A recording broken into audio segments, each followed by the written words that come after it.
ഒന്നാമത് കത്രിയല്ല, അത് മസ്കിറ്റോ എന്നുള്ള ഒരു വളരെ ചെറിയ സാധനമാണ്, വളരെ നീളം കുറവ്. ഈ എക്സ്റേ കാണുന്ന ഒരു മാഗ്നിഫൈഡ് വ്യൂ ആണ്.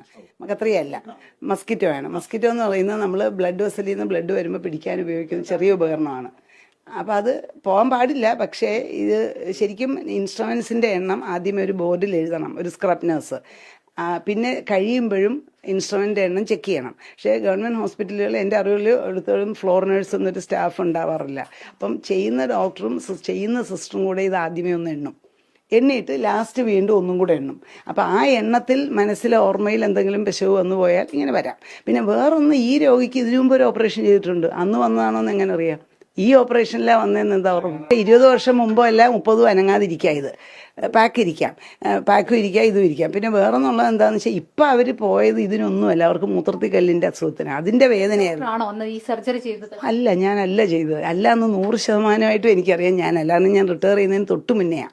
അതുകൊണ്ട് വലിയ കേസുകളൊന്നും ഞാനന്ന് ചെയ്തിട്ടില്ല. 5 അല്ല 50 വർഷം ജീവിച്ചാലും ഒന്നും സംഭവിക്കത്തില്ല. എടോ, ഇത് വയറ്റിലുള്ളതുകൊണ്ട് ഒന്നും അറിയത്തില്ല. വെക്കാന്നല്ലേ, തെറ്റാണ്. പക്ഷേ വയറ്റിൽ ഇത് ഇരുന്നുകൊണ്ട് ഒന്നും അറിയാം. ഇത് പണ്ട് 20 കൊല്ലം മുമ്പ് വെച്ചതും ആകാം, ഇപ്പോൾ വെച്ചതാന്നുള്ളതിന് ഒരു തെളിവുമില്ല.